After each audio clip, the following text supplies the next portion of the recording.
Bonjour à toutes et à tous. Nous sommes ravis d'être là avec vous aujourd'hui, cet après-midi. Donc, il est question d'un dialogue tel qu'on l'a annoncé. Et en fait, le début de ce dialogue, il date d'il y a à peu près 10 ans, quand j'ai commencé mes travaux de thèse sur les installations sonores dans les espaces urbains. Et c'est là où j'ai commencé à connaître davantage le travail d'Éric en tant qu'artiste sonore, avec ses installations sonores et lumineuses, avec une démarche in situ. Et donc, en fait, ces dialogues, ils ont continué sous forme d'échanges mails, parfois des coups de fil, et puis des rencontres quand c'était possible. Et il me parlait souvent, il y avait des échanges, des questions, c'est moi qui posais des questions, mais c'était aussi lui qui me posait des questions qui me permettaient de préciser un petit peu mon travail, mes recherches, les tout début des recherches, là où on est vraiment parfois un peu sur les terrains très inconnus, où on sent que c'est connu, mais on ne sait pas pourquoi.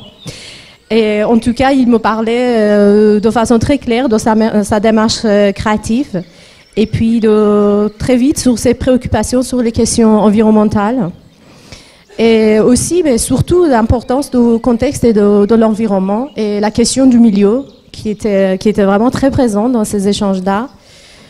Et donc, Éric Samac est un artiste pluridisciplinaire, pas seulement sonore. Il est créé depuis des années 80 des installations sonores lumineuses, interactives. Surtout, à partir de ces années-là, il a commencé à travailler avec les dispositifs technologiques pour amener une interactivité, pas seulement avec les spectateurs, nous les spectateurs humains, mais aussi avec l'ensemble de l'environnement, avec les échanges avec tous les êtres vivants qui étaient dans le milieu, là où il intervenait avec ses installations. Et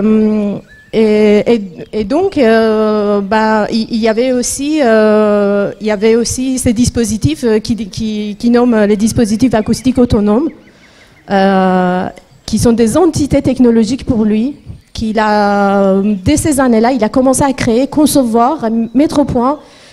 Et ce qui est vraiment important, c'est il y a plusieurs choses. Et surtout, il y avait la question d'autonomie de ces dispositifs qui revenait très tôt dans les défis, à créer dans les milieux là où il n'y a pas d'électricité.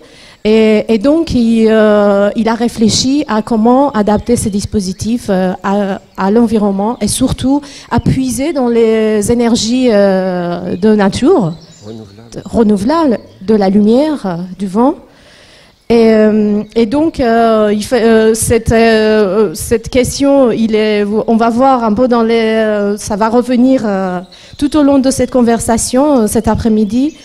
Et donc, en fait, ce sont ces dispositifs-là qui s'adaptent à l'environnement et pas l'inverse.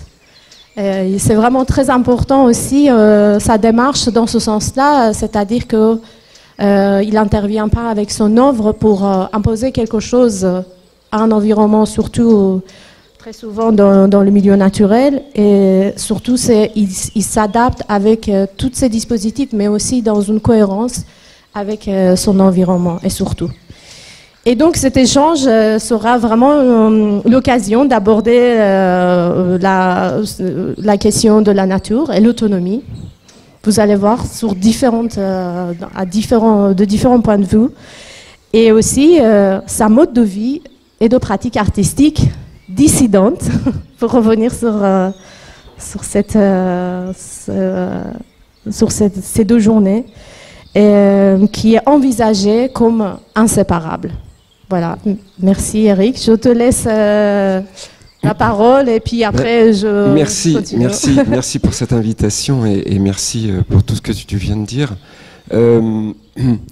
Oui, alors j'ai fait un choix un peu particulier. D'abord, j'ai pas l'impression qu'on ait nommé Fluxus. Mais on a parlé de Yoko Ono, j'ai vu passer le nom de Nanjum Peck, j'ai vu passer le nom de John Cage, et je pourrais dire que je suis une espèce d'enfant de Fluxus, puisque j'ai eu la chance d'être un des premiers à l'école d'art de Cergy-Pontoise. À l'époque, il y avait plein de Fluxus encore vivants, c'était en 78, l'école était créée en 75. Et d'ailleurs, je fais partie de la première promo de Cergy. Donc c'était très drôle. Et c'est sans doute pour ça aussi que, pour répondre à Azadeh, que je me suis intéressé très très vite aux nouvelles technologies, ce qu'on appelait les nouvelles technologies de l'époque, puisque cette école, en 78, on faisait déjà de la vidéo. Voilà. Et du coup, pour moi et pas mal d'amis et artistes, pour nous c'était tout à fait normal d'utiliser les technologies, mais on ne se posait pas vraiment les questions qu'on s'est posées d'ailleurs tout à l'heure. Est-ce que c'était dissident, pas dissident? Est-ce que c'était... Oui, on se sentait moderne, surtout quand on discutait avec les étudiants de Beaux-Arts de Paris. C'est sûr qu'on n'était pas sur les mêmes longueurs d'onde, mais voilà. Et du coup... je vais faire un saut un peu bizarre, mais peut-être justement dans cette thématique, je vous ai amené, en fait, je vous ai amené des trucs qui sont de mon quotidien, et c'est bien que je les sorte tout de suite parce que si je les sors pas, je vais oublier. Donc, c'est pour ça que j'ai ma valise avec moi. On te laisse t'installer. Et pour que peut-être vous compreniez que je suis passé petit à petit à des choses... Alors ça... Tu vas les trouver. Bon, ça c'est un chat que j'ai trouvé mort dans la forêt, en fait. On peut mettre la première image. Parce qu'en fait, maintenant je vis... ça fait plus de 30 ans que je ne suis plus urbain. Que je vis dans les bois, en moyenne montagne, et je chasse à l'arc, parfois à la carabine aussi, donc je fais partie, quand on fait un global comme ça sur les chasseurs, c'est comme avec les araignées, on ne sait pas toujours de quoi on parle. Bon, je chasse à l'arc et à la carabine, et donc pour moi le quotidien c'est la forêt, et ce chat, en fait, je l'ai trouvé mort dans les bois. Et donc, j'ai décidé de vous l'amener. Qu'est-ce que j'ai amené d'autre? J'ai amené une flûte, peut-être parce que c'est cette école, je vous ai amené une flûte chamanique qui vient du Pérou. En céramique. En céramique, qui est une copie. Hein. Elle a peut-être 2000 ans. Ou... Évidemment, moi je ne suis pas au courant de la valise de magicien. Il n'a pas voulu me montrer qu'est-ce qu'il a amené, sauf la flûte qu'il m'a montré. Un ocarina en céramique aussi, du Chili, qui est très très bien fait. Après, vous pourrez vous déplacer pour les... Attends, j'ai aussi une dent de sanglier qui est là. Mais ça, c'est assez impressionnant. Hein. Bon, alors, tout ça c'est vraiment... Parce que je voulais absolument que vous compreniez. C'est toujours compliqué de dire « ouais, je fais ça ». Et puis en fait, il n'y a que des fois les objets qui font que... Ah, ça c'est une autre céramique. Ah, ça c'est super important. En fait, je me chauffe qu'au bois. Et je me suis rendu compte que pendant que je me chauffais, je peux... Alors, bon, j'avais acheté un petit tour et puis... et on arrive à cuire. Alors c'est pas loin c'est entre le biscuit et... pour ceux qui font de la céramique.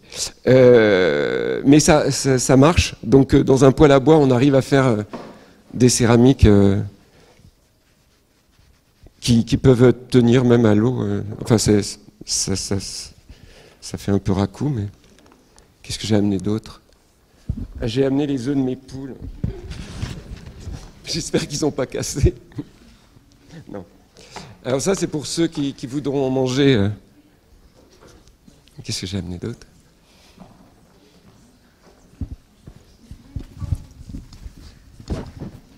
Ah, et puis j'ai amené un pâté de sanglier aussi. Voilà. Alors c'est du pur sanglier parce que j'aime pas mélanger avec le cochon, et puis si je chasse, c'est pour manger de la viande dont je connais la provenance. Donc ça serait idiot de remélanger le pâté pour qu'il soit plus gras avec du cochon. Ça n'irait pas. Je crois pas que j'ai... Non, j'ai rien oublié. Donc voilà, on revenait un peu sur la préparation de cette rencontre. Dans la continuité, comme je vous disais, et qu'il s'est passé un gap entre-temps, là où moi je suis devenue végétarienne, et puis lui il s'est mis vraiment à pratiquer pleinement sa vie en autonomie, en chasse et tout. Donc on est arrivé à un moment d'échange, je me suis dit, écoute, moi j'ai un problème avec la chasse, où j'arrive pas à me connecter en fait avec ta démarche, parfois... je comprends que c'est très en lien avec ton sens d'autonomie que tu cherches. Donc, j'enchaîne sur une question. Comme je disais au début dans la petite présentation, tes dispositifs sonores et lumineux étaient déjà dans une démarche de recherche d'autonomie totale, mais qui se nourrit des énergies de la nature. Est-ce que tu peux nous parler un peu de comment ça se décline, cette démarche aujourd'hui, qui était déjà très lisible dans ta création depuis les années 80, aujourd'hui dans ta mode de vie, dans ton quotidien, en tant que créateur, mais dans la vie quotidienne aussi.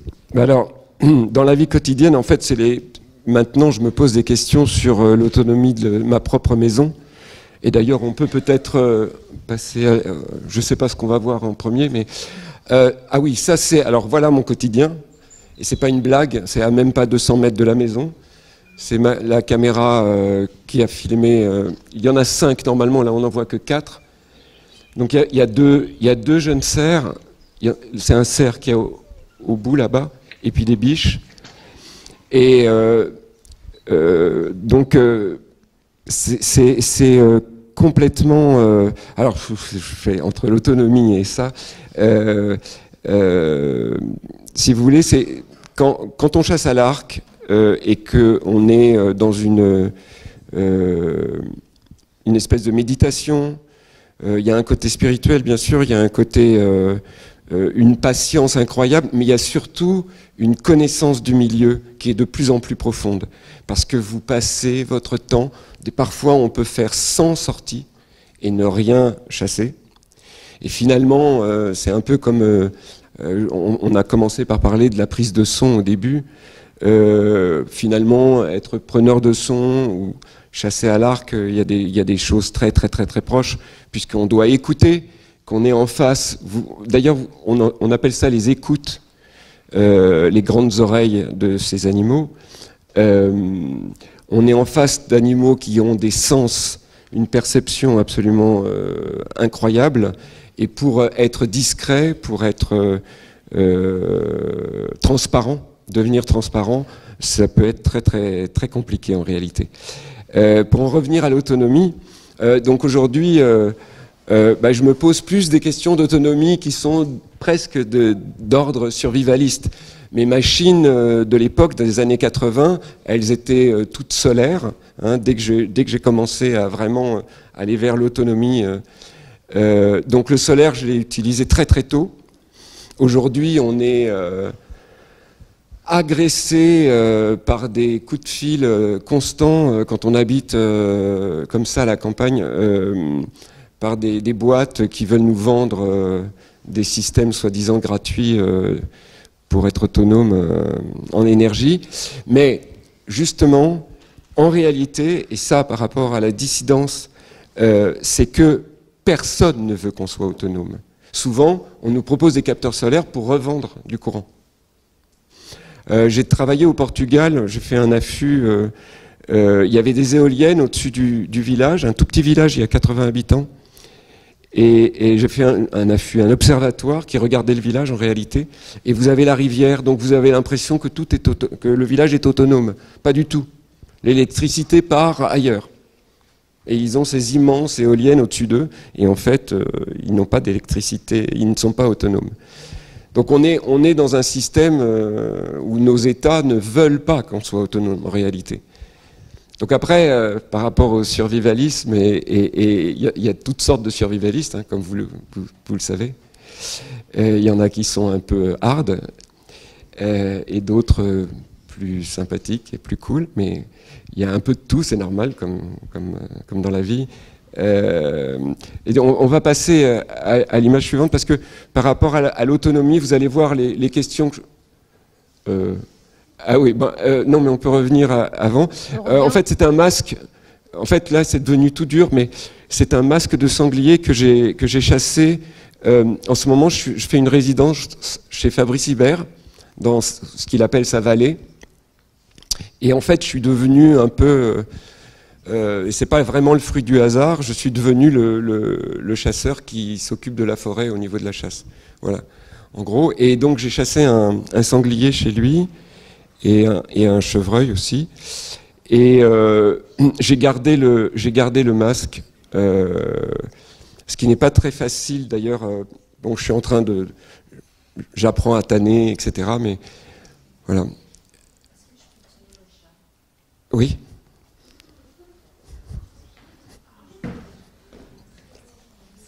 Il est doux, hein.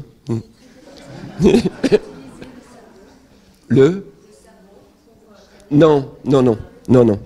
Non, parce qu'il était trop... Quand je l'ai trouvé, il était mort depuis plusieurs jours. C'était très étrange, il était mort, avec une blessure, semble-t-il, j'ai pas compris ce que c'était. À côté de lui, il y avait un geais mort. Et on pouvait imaginer un troisième animal qui avait attrapé ce chat pendant sans doute, il était en train de manger ou tuer ce geais. Et je n'ai jamais su quel était l'animal. Alors j'ai beaucoup de chance parce que je suis sur un territoire... alors ça c'est mon mur, c'est un mur comme chez un menuisier, sauf que bon voilà, il y a les arcs de chasse, parce que mon fils est venu me rejoindre et chasse aussi à l'arc. Là c'est... Alors, par rapport à l'autonomie, il y a une question qui est vraiment importante, c'est ce qu'on pourrait appeler la forêt nourricière. Et la forêt nourricière, c'est super. C'est vraiment quelque chose qui est... Enfin, c'est le jardin d'Éden, en quelque sorte. Et d'ailleurs, contrairement à ce qu'on croit, ce sont bien les ronces qui annoncent ce jardin d'Éden, puisqu'elles sont là comme les premières à démarrer la forêt. Hein. Les ronces apparaissent dès qu'il y a une clairière qui se crée, hein, pour une raison X ou Y. Et donc là, je viens d'acheter des pommiers. Il y a, je crois, 12 ou 13 espèces de pommiers, du Béarn, enfin de régions du coin, quoi, très très proches, endémiques. Voilà. Là, c'est un prunus en fleurs que j'ai planté aussi. Là, c'est le bout de ma maison. Alors, c'est drôle parce que j'habite en fait, c'est un ancien restaurant au milieu des bois, comme ça. Et c'est marrant parce que ça me fait repenser à ce qu'on disait tout à l'heure. Je ne sais pas où aller. Je pensais aux 108 brigands et au bord de l'eau, où ces brigands... et il y a 3 femmes qui sont terribles. Elles donnent à manger le client d'avant dans leurs auberges. Ça, c'est la serre, pareil, pour l'autonomie. C'est une serre qui est à moitié en bambou, moitié en métal, et qui est contre le mur, donc l'intérêt... Et là-bas, au bout, on voit, c'est le... Ça, c'est les tomates. Dans l'autonomie. Donc, c'est une serre qui a été construite il n'y a pas longtemps, hein, c'était l'année dernière. Au bout, là-bas, on voit une espèce de camp très bizarre avec des clôtures, etc. Alors ça, c'est quelque chose de très compliqué, c'est que j'élève des poules et des lapins en même temps. Et sachant que les poules sont des vélociraptors, les poules peuvent manger les bébés lapins, enfin c'est très compliqué. Enfin au départ c'est compliqué. Et puis on trouve toujours des solutions. Mais surtout, ça c'est quelques tomates. Les voilà. Donc j'ai mis des années avant que ça marche. En fait, c'est une place forte, hein, parce que au milieu des bois, vous avez les genettes. Alors pour ceux qui ne savent pas ce que c'est qu'une genette, regardez sur Internet, c'est un animal absolument sublime. Des martres, des renards, des fouines, des blaireaux, des chats sauvages, des chats domestiques malheureusement, et énormément de prédateurs jusqu'à la... Oui, j'ai dit belette, je ne sais plus si je l'ai dit. Enfin bon, putois, etc., etc., etc. Donc en fait, quand on se retrouve avec énormément de prédateurs, l'autonomie par rapport à l'élevage est toujours très compliquée. Et j'ai vraiment été obligé de faire une espèce de fort. Bon, enfin, et surtout les rapaces aussi que j'oublie.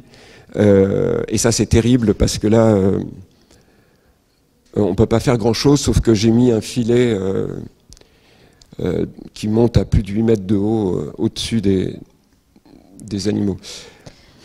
Est-ce que, pour finir sur cette partie sur l'autonomie, est-ce que tu peux nous dire, est-ce que pour toi c'est une posture de résistance politique, entre guillemets, de choisir cette... Oui, je pense vraiment, parce que je pense vraiment qu'on ne fait rien pour que l'on soit autonome. Et c'est normal, on est pratique. Moi j'ai été urbain, hein, donc je ne suis pas en train de dire les urbains... Non. Je vivais à Paris et voilà. Donc je sais très bien ce que c'est que d'être urbain. Mais quand on est urbain, par exemple, je suis sûr que combien il y a de gens dans cette salle qui se chauffent au bois et à 100%. À 100%. À moitié. Bon, et vous voyez, on est très peu. Et c'est normal. Il n'y a pas de raison. Et alors là, justement, en parlant de chauffer, ça ce sont des briques réfractaires, et c'est le début pour faire un poêle roquette et un poêle de masse. Donc le poêle roquette, c'est vachement intéressant, toujours par rapport à... Chaque chose que j'ai choisi de vous montrer, en fait, je les ai photographiées autour de chez moi, comme ça, et dans la maison, pour vous montrer quelles sont les attentions que j'ai actuellement. Attention, intention. Donc le poêle roquette, c'est un système, vous pouvez regarder aussi, c'est très intéressant parce que d'ailleurs on peut cuire aussi, à la limite, à l'intérieur de ce foyer, on pourrait cuire... normalement, il y a un bidon qui vient par-dessus, et on met le bois ici debout. Et donc, naturellement, ça part comme ça, là, dans le foyer, que ça monte, et après, ça redescend dans cette partie-là, et ça ressort par un tube, et après, la cheminée. Et ça peut monter à 1200 degrés, à l'intérieur du foyer, là. Donc, on appelle ça poêle roquette, parce que ça imite un peu les tuyères des avions ou des fusées.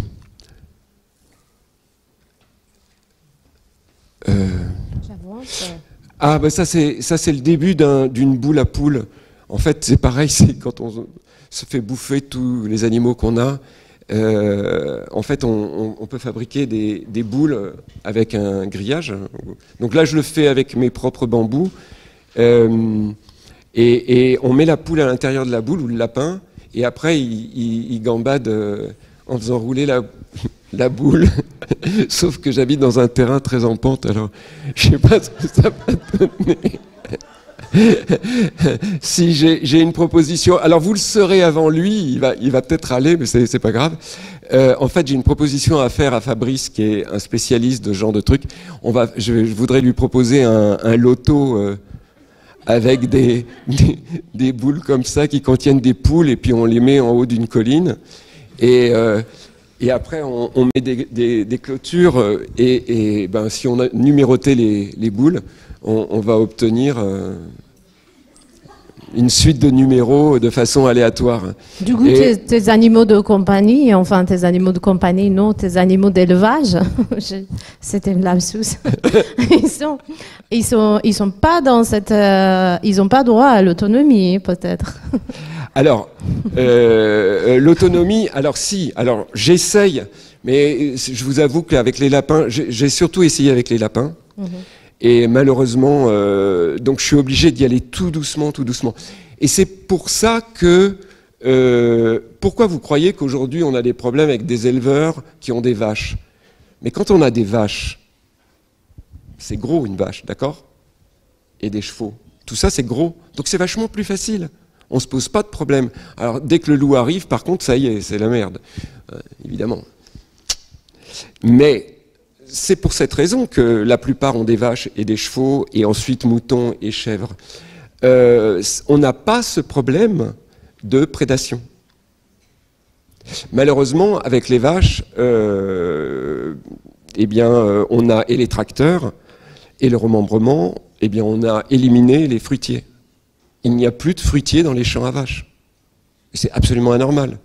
Chaque champ à vaches était un verger. Aujourd'hui, nos jeunes éleveurs, surtout pas ceux qui sont des rurbains, mais surtout ceux du territoire, du terroir, d'origine, n'ont plus de potager. Et justement, par rapport à l'autonomie, ils n'ont plus de potager, ils n'ont plus de verger, ils ne font plus de lait, puisque c'est pour les veaux, ils vont vendre la viande, ok. Ils vont dans les grandes surfaces pour faire leurs courses, et même les grandes surfaces deviennent, à l'américaine, deviennent les endroits pour les enfants, pour les jouer et aller au McDo, etc. etc. Donc ça, c'est vraiment des trucs dont je me rends compte, et les discussions avec des gens du terroir, qui eux sont restés des vrais paysans, hein, au sens noble hein, du terme. Alors là, c'est une machine pour faire en fait, c'est une presse pour faire des briques de terre crue. Ça aussi, c'est passionnant, puisqu'on peut faire... ça devient très dur, en fait, et on peut isoler une maison avec ça, et c'est pas si facile. Celle-là, je l'ai trouvée en France. C'est vraiment pas facile à trouver.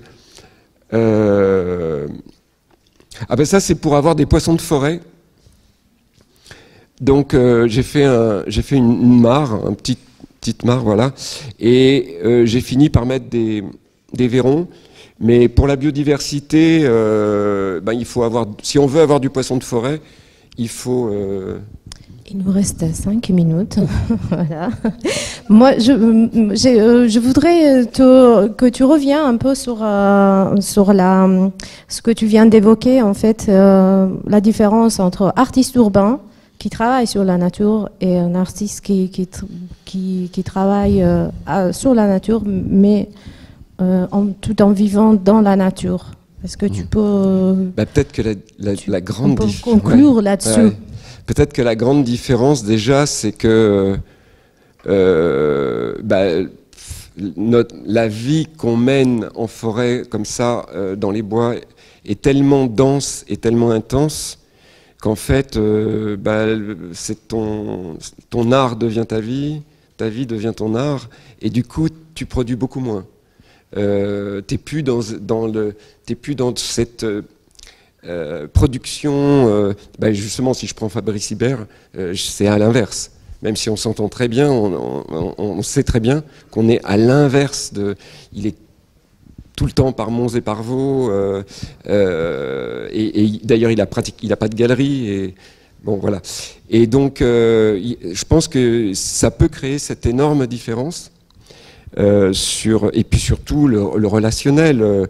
Moi j'ai plus de relations je rencontre plus d'animaux, et même la relation à la mort aussi d'ailleurs, entre parenthèses. Hein. Oui, c'est ce que tu veux dire. On tue pas tous les jours son galeriste. C'est pas ça. Voilà, donc c'était une raison pour laquelle finalement c'était un vrai choix plutôt que de parler de ces œuvres, parler de contexte qui donne lieu à ces œuvres, d'où Est-ce qu'on peut, je sais pas si on peut. On peut passer aussi. Alors ça, on va finir sur quelques images. Ouais, j'ai une tu les passes et puis comme ça on va terminer vite. Donc j'ai une collection de bambous. Et bien sûr, le bambou me permet de me nourrir aussi d'avril à juillet, parce que j'ai plusieurs espèces. Voilà du Philostachys nigra boreana, qui est un très bon bambou et qui n'avait pas fleuri depuis qu'il est implanté en Europe, c'est-à-dire depuis le 19e. Et il est en fleurs, donc on ne sait pas ce que ça va devenir. Il va l'être plusieurs années. Ça dure plusieurs années, la floraison. Et ce n'est qu'au bout d'un certain nombre d'années, d'ailleurs, que les graines deviennent fertiles. Ça, c'est pour le bouleau, pour la sève de bouleau. Ça, c'est un alambic que j'ai acheté au Portugal pour faire de l'hydrolat. Ça, c'est une machine pour faire du carburant avec du plastique. C'était dans un festival, on m'avait invité pour montrer la machine, mais elle voulait pas marcher. Et voilà. C'est tout. Et le dernier, c'est le chat. Le dernier, c'est le chat. Ah bah. Ouais. Et on le voit pas. Il tenait à montrer le chat. Ouais. Je l'ai trouvé, ouais, voilà, je l'ai trouvé mort comme ça. Ouais. Je voulais l'enlever, mais il m'a empêché. Voilà, merci pour votre écoute. Merci Eric, surtout. Merci. Et donc, je pense que... je ne sais pas si on a 5 minutes pour les questions ou... Oui. Il y a une question au fond de la salle. Je vous apporte le micro. Et merci Azadeh. Il y en a un deuxième. Bonjour. Bonjour. Je m'excuse un peu déjà d'avance pour la question que je vais poser, mais je vais la poser quand même. En fait, moi je trouve que c'est facile un peu aujourd'hui de prôner une autonomie individuelle quand on est dans un monde individualiste comme le nôtre, un individualisme qui est aussi prôné par l'État dont vous avez parlé. J'ai l'impression en fait qu'aujourd'hui ce qui serait dissident, c'est plutôt s'intéresser à une autonomie collective. Et quand je dis autonomie collective, je ne dis pas petit groupe collectif autonome, mais plutôt une autonomie pour tous et toutes. Et vous dites que l'État ne permet pas du coup votre autonomie, mais en fait il permet quand même la vôtre. Ce qui ne permettrait pas, c'est l'autonomie de l'entièreté des gens. Et moi je trouve que votre mode de vie il est aussi possible parce qu'il y a d'autres gens qui ne sont pas autonomes aujourd'hui. Je trouve aussi que c'est une question de classe sociale parce que vous nous avez posé tous la question là de qui se chauffe au bois et effectivement on ne peut pas se chauffer au bois parce que la plupart d'entre nous on est étudiants, on n'est pas du tout propriétaires. Donc peut-être que aussi il s'agirait de réfléchir un peu à comment on peut tous et toutes se chauffer au bois si on trouve que c'est une solution. Et du coup ce que je voulais vous demander c'est est-ce que vous qui prenez une forme d'autonomie, vous avez déjà réfléchi à une autonomie qui serait plus collective qu'une autonomie finalement survivaliste? Oui, alors, chez les survivalistes, d'ailleurs, il y a justement, il y a du collectif aussi. Hein. Il n'y a pas que... on peut prendre des familles riches, par exemple, qui ont des abris. Et bon. Mais en fait, j'en ai pas parlé là, mais c'est vrai que il y a du collectif obligatoirement dans des contextes où je suis, parce que on échange beaucoup sur des tas de choses. Et donc en fait là, pour l'instant, en tous les cas, moi ce que je vis plutôt, ce sont des petits îlots comme ça, et on échange entre familles ou groupes. Voilà, et c'est pas obligatoirement un collectif qui est sur le même site avec plusieurs habitats, mais je connais aussi ces exemples-là. Enfin moi ça me pose pas pour le coup ça me pose aucun problème, et c'est vrai que c'est même parfois plus facile et à la fois plus complexe. Hein. On le sait bien, puisque un collectif il y a toujours le problème de la propriété de base, à qui appartient le territoire. Ça pose très vite des questions de pouvoir, et on recrée une petite micro-société Donc c'est pas si simple, mais moi enfin, en tous les cas, je m'y intéresse aussi à cette idée de collectif. Mais là, je ne suis pas seul. Bon, actuellement, je ne suis pas seul. Hein. C'est presque impossible seul de.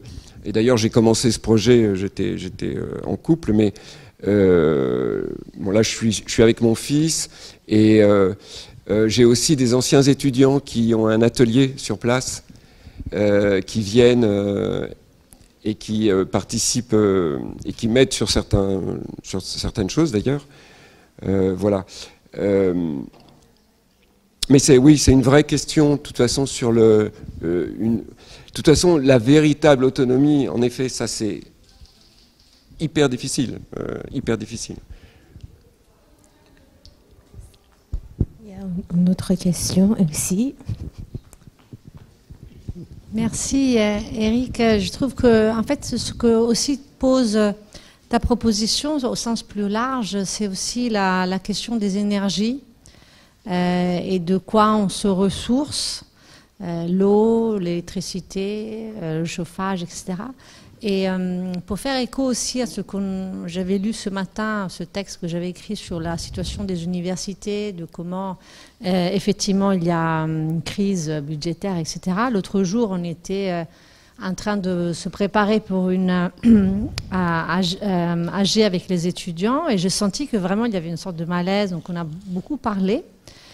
Et en fait, il y a une phrase d'une étudiante qui a dit « Mais pour moi, la fac, c'est un calme financier. » Et alors, on a commencé à parler de ça, parce qu'en fait, à la fac, c'est le seul endroit où il y a du chauffage, et il y a des sandwichs pas chers. Et on a passé une demi-heure à parler de chauffage, et j'ai découvert quelque chose qui m'a beaucoup émue, en fait même heurtée, c'est que pratiquement aucun de mes étudiants se chauffe. Ils ne mettent pas le chauffage chez eux. C'est-à-dire qu'ils vivent sans chauffage, parce qu'ils ne peuvent pas se payer le chauffage. Et on a passé une demi-heure à parler de ça, de comment tu fais, est-ce que tu as des grands baies vitrées. Donc du coup, moi j'avais un studio qui était trop grand, il me faut un studio plus petit, avec des fenêtres petites, pour ne pas chauffer. Et je trouve que c'est vraiment une question très importante, oui. celle de comment on se chauffe, parce que la chaleur, c'est pas uniquement la température, c'est aussi la chaleur humaine, c'est aussi la possibilité. Voilà. Donc pour eux, venir à la fac, c'est aussi une façon d'avoir chaud. Et la nuit, ils dorment habillés. J'étais sidérée d'entendre ça. Quoi. Alors, justement, par rapport peut-être à ce que disait, je ne sais pas ton prénom, mais ce que disait l'étudiante tout à l'heure. C'est quoi ton prénom? Je sais pas.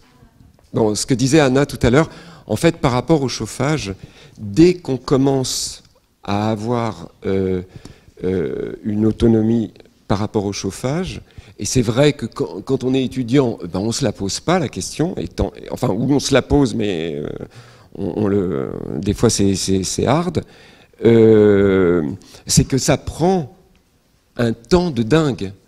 Vous n'imaginez pas le temps qu'il faut pour, si on veut que ça soit agréable, surtout quand on se chauffe au bois, il y a soit l'acheter, soit le couper, puis le fendre, puis le ranger, puis créer des endroits de protection pour pas que le bois soit mouillé, et le faire sécher. Ensuite, apprendre à se servir du bois pour mélanger, c'est de la cuisine, hein, entre du hêtre, du chêne, du châtaignier, du bouleau, tout ça ne brûle pas de la même façon. Donc on devient un expert en mélange et arrangement du bois. Et je peux vous dire que pour faire tourner un poêle à bois 24 heures sur 24 sans qu'il s'éteigne et que le matin vous passiez pas des heures à l'allumer, etc., mais c'est une vraie discipline. Donc déjà, rien que ça, c'est un temps dans la vie, dans le quotidien, qui est énorme. Alors après, on apprend plein de choses grâce à ça. Hein, et c'est de l'observation aussi sur le territoire. Bon, j'ai 20 hectares, donc j'ai la chance d'avoir un grand territoire. Mais je suis obligé d'acheter du bois quand même. Une toute petite dernière question parce qu'il faudra qu'on arrête là pour préparer la suite. C'est plus une remarque. Ce que je trouve intéressant par rapport au titre de ces journées d'études, c'est que à travers du coup ton expérience, ce que je comprends et ce que j'expérimente aussi, c'est que un geste dissident, enfin une pratique dissidente, finalement déplace nos pratiques artistiques à des endroits en fait qu'on n'avait pas imaginé et qu'en fait on se retrouve à produire des formes qui sont inhérents à ce besoin de dissidence, quoi.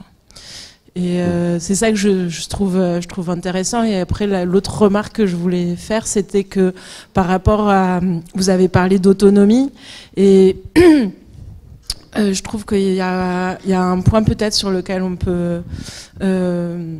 qu'on pourrait développer, même bon, on va pas avoir le temps, mais c'est que pour moi, il est davantage question ici de réappropriation des techniques dans cette recherche de dissidence, et que finalement je ne crois pas que l'autonomie ça puisse vraiment exister, parce que voilà, comme tu l'évoquais, en fait il y a une interdépendance qui se crée entre plusieurs familles, plusieurs personnes, etc. Voilà, merci. Merci Juliana pour cette belle, ce beau mot de fin. Merci à vous pour être porter votre attention, et encore un grand merci aux collègues de l'ENSAD et puis à Eric d'accepter notre invitation. Merci.